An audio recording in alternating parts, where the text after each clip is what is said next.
The Western Conference Final is set, and oh me, oh my, it's going to be a battle. Dallas Stars taking on the Edmonton Oilers. We're breaking down everything you need to know about this one.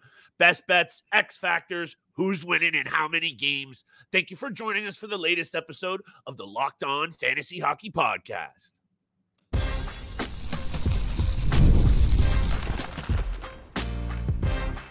You're Locked On Fantasy Hockey, your daily podcast on fantasy hockey. Part of the Locked On Podcast Network, your team every day. Yes, sir. Western Conference preview time. It's the Locked On Fantasy Hockey Podcast. Thank you so much for joining us for the Wednesday episode. You know what it is. Shout out to the everydayers holding us down, making us your first listen every single day. Steele and I are here Monday through Friday, free and available wherever you get your content. Make sure you drop us that 5-star review. We really appreciate it. Today's episode is brought to you by FanDuel Sportsbook. Make every moment more. Right now, new customers get $150 in bonus bets with any winning $5 bet. That's 150 bones with any winning $5 bet. Visit FanDuel.com/lockedon to get started. Steele, right now, the hockey in the NHL is popping off. And I am very much excited for both the Eastern and Western Conference finals. But, oh, my goodness. Dallas and Edmonton, we talked about the Rangers. We talked all about the physicality. The Florida Panthers, we know that one's going to be a beaut, too. I'm ready to go for Dallas, Edmonton. There's some angles here that I want to discuss, though, because, look, they sneak past the Vancouver Canucks. Maybe you start there. Hit me with whatever you're looking at, pal. Because the Edmonton Oilers are going to need to rely on Stuart Skinner. This is a big stage. And when you look at what the Dallas Stars have on their back end, you got to think advantage Stars. But let's get there. What were you thinking about Game 7? Edmonton gets by Vancouver. Maybe we start there. Look, I'm excited to know which team you're going with because these are the two teams that you've been talking about all season long, the Dallas Stars, Edmonton Oilers. So I'm excited to hear what your prediction will be in this Western Conference Finals. But, you know, just kind of like talking about Game 7 between the Canucks and Oilers. I mean, the Oilers decided to play some defense in this game. And they helped out Stuart Skinner in a big way. I thought it was going to be a little bit more of a barn burner with a lot more goals in this game. But, hey, it went under the 5.5, under 5.5 in this game, which is good for anybody who took the under. But, thank you. I mean, this game could have easily been 5-1, 6-1 Edmonton if it wasn't for Artur Shelovs. He played absolutely incredible, especially in the first and third period, even the second period. He played an incredible game. And the fact that Edmonton was able to hold Vancouver to only 2 shots in the first period and 12 shots throughout 2 periods was absolutely incredible in itself. So they did all the things right in front of Stuart Skinner. They did all the things right across the stat board. Where it mattered most. They were 50% on the power play. They were 100% on the penalty kill. They outblocked the Vancouver Canucks. They outblocked the Vancouver Canucks 21-8. The takeaway to giveaway ratio was in favor of the Edmonton Oilers. They did everything they possibly could. I think the only category they lost in was the face-off circles. Vancouver had 55.4% of the faceoffs won in their favor. But other than that, Edmonton absolutely dominated on the defensive side of the puck, on the offensive side of the puck. But I will say they made it very interesting in the last 8 minutes of the game. Yes, they did. Connor Garland scores, and then after him, who scored after Connor Garland to make it 3-2? Philip Ronek. Ronek from the point, I believe. Yeah, Philip Ronek finally decided to do something on the blue line, and he gets it to within one. With under 5 minutes left in the game. But, they made it very intense. They made it very intensifying in the last 5 minutes. You're on the edge of your seat at this time as well, but they get the job done. They head to the Western Conference Finals, and they face the top team in the Western Conference as well, in the Dallas Stars. I think there is so many different angles that we could break down in this one, Steele, on both sides of it. And we'll focus a little bit more on Edmonton around the break when we talk about X Factors, the Dallas Stars series. I just got to give some love to the Vancouver Canucks, number one. Good series, a good year, a good season. Ricky Tocchet's got this organization pointed right back in the correct direction. After a couple of years of it was getting a little messy there, Steele. But you mentioned it, only 17 shots on net for the Canucks in Game 6 and 7. Not good enough. Elias Pettersson, again, shows flashes of doing what he does in the regular season.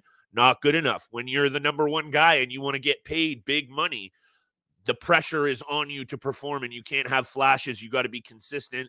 Shout out to Artur Shilovs once again for looking solid in the cage. Brock Boeser's injury is just so crippling on the ice, and I know it's blood clotting issues. We hope all the best for him. He should be okay. That is so crippling on the ice in terms of what they were trying to get done on the power play and otherwise, but just sucks the energy out of that room, Steele. He was their number one guy all playoffs, playing so well. And then to be out for that Game 7 matchup going up against the juggernaut offense of the Edmonton Oilers, that is just so much to overcome. And we hadn't even talked about Thatcher Demko in this episode, even though that's obviously a clear hurdle that they've had to clear.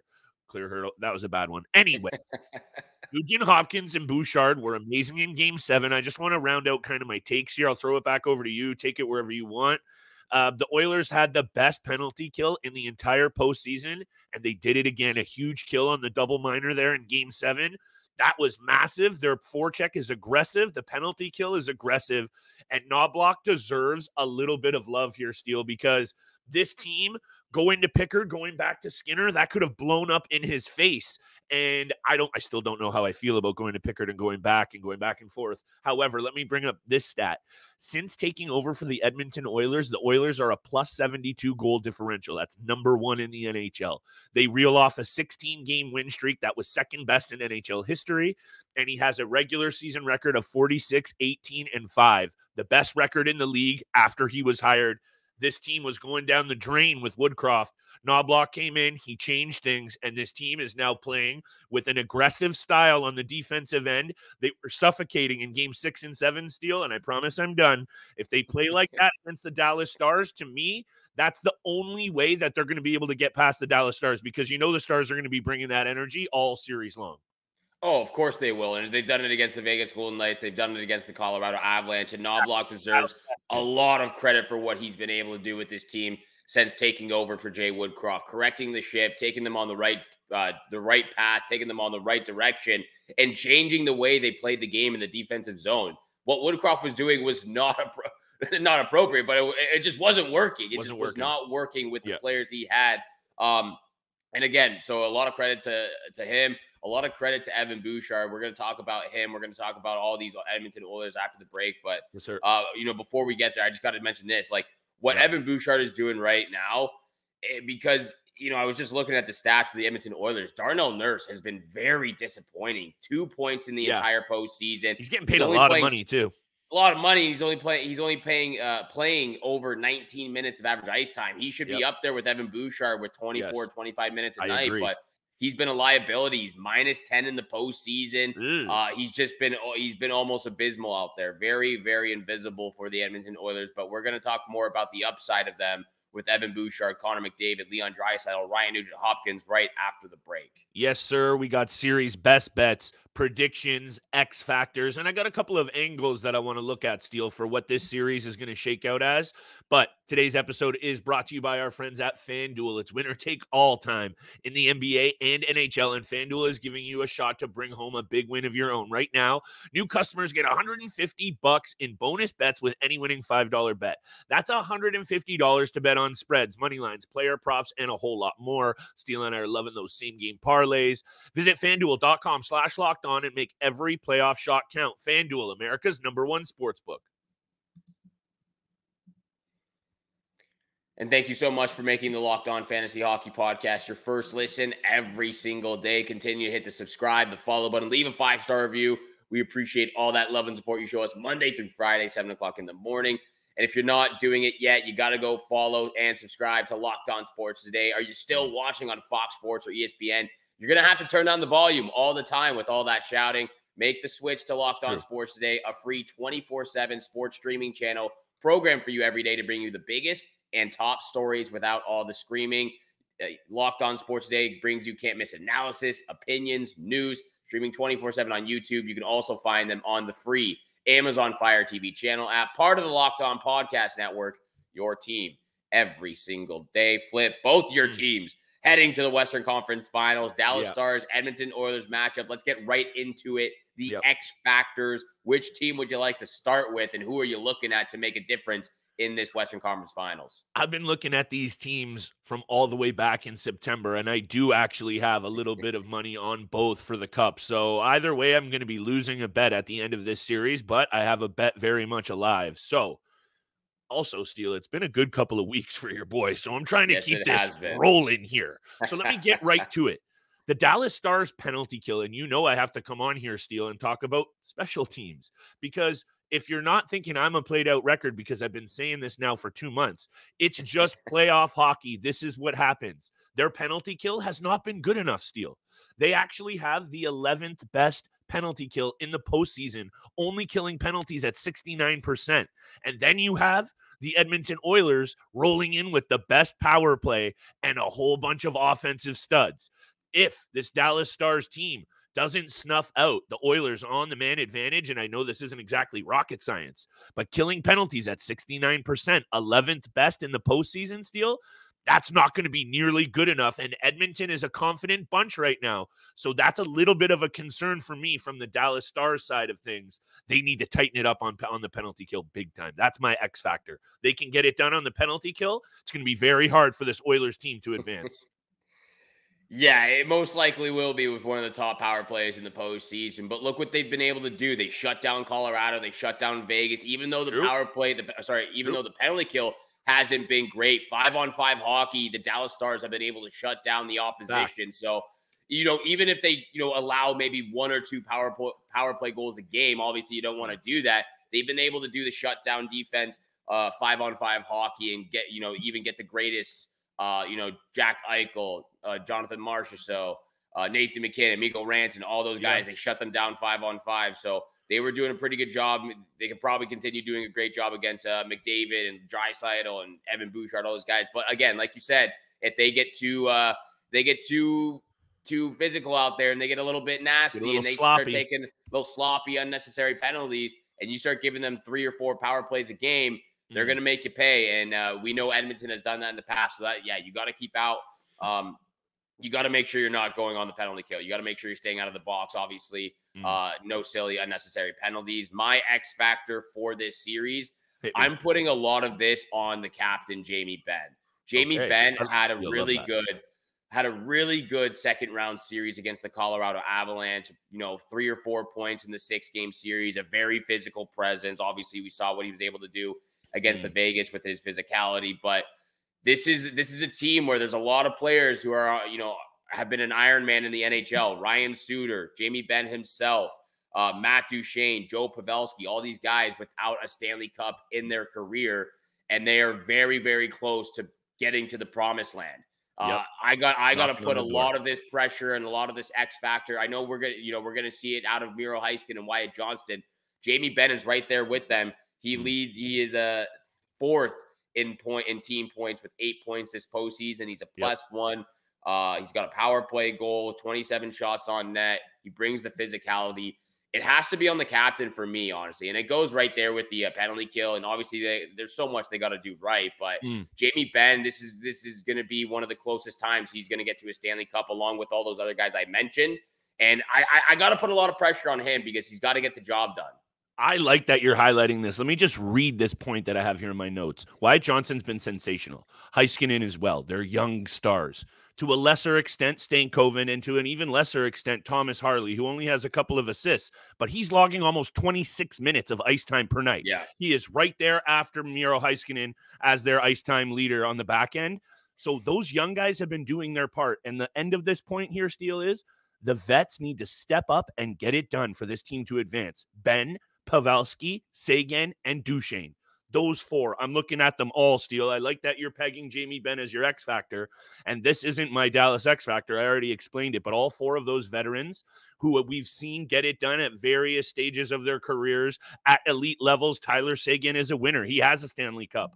These guys need to be the leaders in that room, which I think they already are, but on the ice in this series, because we know the depth of this Dallas Stars team is going to be hard for the Oilers to go punch for punch when you're rolling out a third line of Mason Marchment, Dadonov, and I forget who's up the middle with those 2. It's Tyler Seguin. So they have that depth. And if those guys start to score, even Dadonov, Marchment on the bottom, it's going to be really hard for, the Warren Fogels and, the Holloways of the world. No disrespect to those guys. Sagan's on the third line. He's got a cup. So that's one of those things for me, Steele. I'm with you for the veteran angle. Series best bets coming up. Who we think is going to win and how many games. You good if I slide over to my Oilers X Factor, or what are you saying? Yeah, go to your Oilers X Factor, and then I'll get over to mine. So I just alluded to it, and it's probably a played-out angle as well, but look at what that bottom six was able to do for the Edmonton Oilers in Game 7 against the Vancouver Canucks.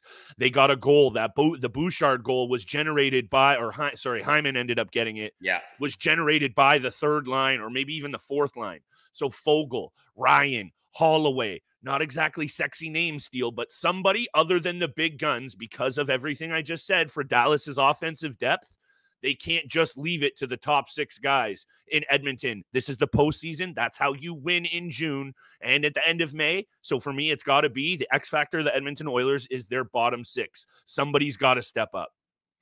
Yeah, they're definitely going to have to step up. But when you have, and I saw the graphic you posted on our Instagram account, by the way, go follow our Instagram account. But when you have four of the top playoff point scorers on the Edmonton Oilers, Leon Draisaitl, 24, Connor McDavid, 21, Evan Bouchard, 20 points this postseason, Ryan Nugent-Hopkins, I believe he has, 16 or 17 was on that post? I think 16, yep. 16 as well. I mean, the top guys in Edmonton are getting it done. So, yeah, if you can get some bottom six depth scoring as well on top of that, that's just going to add another layer and hard to handle for the Dallas Stars. And you said you might sound like a broken record. I know I sound like a broken record right now because my X factor, it's going to be the same guy I've mentioned every single series so far. It's Evan Bouchard. Yeah. Evan Bouchard is having the most historic playoff run ever right now. Yeah, he literally is. 20 points through the first two rounds, most points by a defenseman in NHL playoff history. He's putting himself into elite company right now. And I just said the other day, is Evan Bouchard a better defenseman than Quinn Hughes? Is he in that conversation? Quinn Hughes wasn't good enough in Game 7, by the way. He was not good enough. He was not good enough until the last 10 minutes of the third period. But he's in that conversation right now. He is absolutely killing it. Sure. And I've said that. When you think about Stanley Cup champions, you can always find a tall, physical, bruising defenseman who can quarterback the power play, who can headman the puck, who can jump into the rush, who's got a rocket of a shot, wrist shot, snapshot, slap shot, whatever it is, he's ready to go. And Evan Bouchard, they don't come around very often like him. And Evan Bouchard at 24 years old is having an historic playoff run. He had a great regular season with a career high 80+ points. I mean, he's absolutely killing it right now. And that's my X factor because he's doing it 5-on-5. He's doing it on the power play. He's getting it done. 20 points in 13, 14 games this postseason so far. I think 12, but now 13. I don't know. Yeah, 13. Yeah, six in the first round, 7 in the second round, 13 if the math's correct. But Evan Bouchard is my X factor again for the third straight series in a row. This is a guy whose fantasy value has gone absolutely through the roof. Yep. And when you look at Leon Draisaitl, Connor McDavid, and you see these two guys who are obviously going in the first round, like where does Evan Bouchard go? I don't know if he's a first round draft pick. He probably isn't, but he's up there in the second round, I think, right now because he's been absolutely killing it with the offensive, the defensive staff. He's getting up there, Steele, and he's going to be, especially if somehow the Edmonton Oilers actually go on to take this bad boy all the way to the end, and he continues to do special things. He will be one of the first 3 or 4 off the board, 100%. Would I take? I mentioned it. Would I take him over Cale Makar? No, I wouldn't. But I'm starting to think about maybe he might be just as fantasy relevant as Quinn Hughes. I'm not going to I have that conversation. Let's do top 10 DN coming up soon. That's going to be a good conversation. So will our series best bets and who's winning this bad boy and in how many games coming up right around the break. Right after the break, best bets and series predictions. But first, this episode is brought to you by nobody. There's no episode brought to you by except for FanDuel. Make sure you go check out FanDuel. I tricked everybody out there. I tricked myself, actually. But yeah, thank you so much for making the Locked On Fantasy Hockey Podcast your first listen every single day. We back in the building. We back in the studio right now. Thank you so much for tuning in for today's episode. We appreciate all that love and support. Make sure you go subscribe, hit the follow button, leave a 5-star review. We appreciate all that love and support. We're going to get over to our best bets for this Western Conference Finals series predictions as well. Flip, over to you, my friend. Thank you. Your best bets for this series. So very first and foremost, Leon is killing it. Longest point streaks to begin a postseason. Only Mark Messier has a longer one in Oilers' history of 14 games. Draisaitl, 12 games with a point to start the postseason is straight up impressive. However, I think this Dallas Stars team is just too balanced, Steele, top to bottom. I thought about this one long and hard. As much as I struggled with the Panthers-Rangers, I felt comfortable about taking the Rangers. I think they're the better team there. I think they will be the Eastern Conference champion. When I look at this one, though, I think I had even more of a difficult time because I'm also reading into some of these angles like this, Steele. The Dallas Stars have been sitting, waiting, resting for a couple of games. That can be huge if this series goes what we think it'll go in 6 and 7 games when the Oilers just had to play a 7-game battle and then they got to go right into Big D on Thursday night, a very tough barn to play in as well. This can get behind Edmonton very quickly, and I'm just going to ride with that angle, Steele. I'm drinking the Kool-Aid. I'm going with the Dallas Stars. Dallas Stars in 6 is my prediction, and I'm going to go right along with one of my best bets. Stars to win the series -120. I have one more best bet, but hit me with your take on that. Yeah, we're definitely going to have a side bet in this here we go. Series. Look, when I did my NHL playoff bracket, I had 2 teams in the Stanley Cup Finals. It was the New York Rangers and the Edmonton Oilers. And I know I spoke highly about the Vegas Golden Knights, but I ended up actually going with the Edmonton Oilers in my Stanley Cup Finals matchup. So my best bet of this series, the opposite of what you just said. Edmonton Oilers +100 to win this series. But I'm also going the Edmonton Oilers to win this series in 6 as well. Edmonton Oilers to win 4-2. Side bet for sure. +440. Side bet for sure. And then my final best bet, I'm going 2+ overtime games at +165. I think we're going to see a few overtime games in this series. I think Edmonton's going to hold their own, and Dallas is obviously going to hold their own. I'm a little bit worried, obviously, with Stuart Skinner, but if they can continue to do what they did in Game 6 and 7 against Vancouver and just help him as much as possible, blocking shots, boxing out, letting him see the puck. That's key. It's key. That's a recipe for success. So those are my 3 picks. Edmonton to win the series +100, Oilers to win the series 4-2 at +440, and 2+ overtime games at +165. So I have 4+ goals scored in each game at +144, Steele. I could see each game going 3-2, 4-2, maybe with some sort of empty net situation. Yeah. As much as, we're talking about the defensive brand of hockey that the Oilers, I think they just kind of realized, Steele, as a group collectively in Game 6 and 7, what it takes to get it done at this time of the NHL season. And it's that physical brand of hockey, suffocating, aggressive forecheck, responsible defensive play on every single shift. If they play that way, this is going to be a very interesting series. Dallas is so good, back to front, top to bottom, however you want to talk about it. This team is built as a winner, and they just went through the Vegas Golden Knights and Colorado Avalanche. That angle has been covered, but it's making me feel comfortable here, Steele, with my prediction of Stars in 6. I totally agree with your angles. There's some value there to be had with the Edmonton Oilers. This is going to be a battle. It's going to be a good one, but I'm also really liking that 4+ goals in each game of the series, even if it only goes 4 or 5 games somehow, and you're getting +144. I'm loving that one. That's my second and last best bet for this series. Hey, can't disrespect it and can't hate on it because the Dallas Stars have been just phenomenal. Absolutely phenomenal. I think I said this to my friend. Shout out to Eric, by the way, huge Dallas Stars fan. But I said this to him the other day. If the Dallas Stars are able to win the Stanley Cup this season, and I think you may have said this too, but this would be in my opinion, the hardest path, the hardest road to winning a Stanley Cup in NHL history because they defeat the Vegas Golden Knights. The Chicklets guys said that too the other day. They defeat the Vegas Golden Knights and Colorado Avalanche, the last 2 Stanley Cup champions. They go defeat the Edmonton Oilers against Connor McDavid, Leon Draisaitl, and Evan Bouchard. Yeah. And then you go, and then whether it's the New York Rangers or Florida Panthers, that's going to be an incredible matchup in itself. If they are able to finish, defeat all 4 of those teams and win the Stanley Cup, it's going to be the greatest Stanley Cup champion and road to this championship, in my opinion. It's just like the craziest path to get there. But like you said, obviously my prediction for this series is 4-2 Edmonton. That is my series. So sorry, Eric. I'm going with the Edmonton Oilers out there. Don't hate me. I'm with you, Eric. I'm with you here, Eric. Yeah, Flip's with you. He's got the Thursday in Big D, Thursday night, game 1. We'll start to find out who's going where, Steele. Oh, yeah, we'll find out. We're throwing $20 side bet on this action right now. Might have to bump that up a little. We'll talk.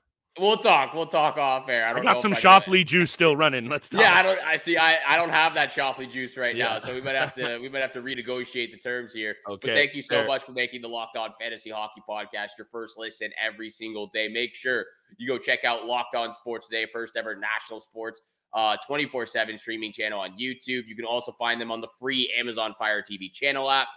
Part of the Locked On Podcast Network, your team every single day. And thank you again so much for tuning in for today's episode with Flip and I. Have a great day. Good luck with all your bets out there.